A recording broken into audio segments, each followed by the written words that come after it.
નમસ્કાર મિત્રો, SP education ચેનલમાં આપ સૌનું હાર્દિક સ્વાગત છે। આપણી ચેનલ પર જો નવા હો તો ચેનલને સબસ્ક્રાઇબ કરી લેજો, જેથી તમને ટેટ ટાટ સરકારી ભરતી અને સરકારી પરીક્ષાઓને લગતી નવી અપડેટ મળતી રહે। જો આપણી ટેલિગ્રામ ચેનલ પર જોઈન ન થયે તો ત્યાં થઈ જજો, વિડીયો નીચે લિંક મૂકેલ છે, ત્યાં પણ તમને શિક્ષણને લગતી ઘણી માહિતી મળતી રહેશે। મિત્રો, ગઈકાલે એક પરિપત્ર કરવામાં આવ્યો છે તમામ બિન સરકારી ગ્રાન્ટેડ માધ્યમિક અને ઉચ્ચતર માધ્યમિક શાળાઓ માટે।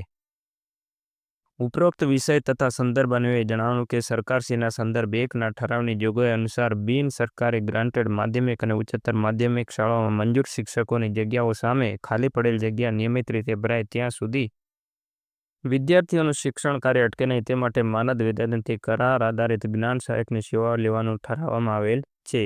માનદ વેતનથી કરાર આધારિત જ્ઞાન સહાયકની સેવાનો લેવાનું ઠરાવવામાં આવેલ હોય જે મુજબ આપની શાળામાં મંજૂર મહેકમ સામે તારીખ 31/8/2025ની સ્થિતિએ ખાલી રહેલ જગ્યાઓ માટે જરૂરી ખૂટતા વર્કલોડ કાર્યભાર માટે જ્ઞાન સહાયકની તદ્દન કામચલાઉ કરાર આધારે નિમણૂક કરવા અંગેની મંજૂરી મળવા અંગેની દરખાસ્તો નીચેના આધારો સાથે માધ્યમિક અને ઉચ્ચતર માધ્યમિક વિભાગ માટે દરખાસ્તો ફાઇલમાં પત્રક અ, બ, ક તેમજ પત્રક 1 થી 5 તૈયાર કરી વર્કલોડ અને ટાઈમ ટેબલના જાણકાર કર્મચારી સાથે રૂબરૂ રજૂ કરવાનું રહેશે।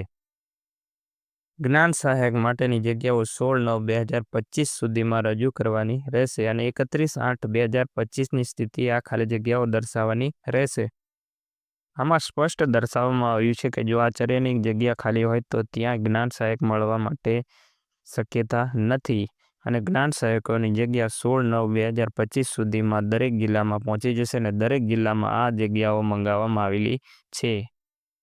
આ જગ્યાઓ મળી જશે ત્યારબાદ જ જ્ઞાન સહાયક માટે શાળા પસંદગી આવશે। આજનો વિડીયો બસ આટલું, મળશું નેક્સ્ટ વિડીયોમાં।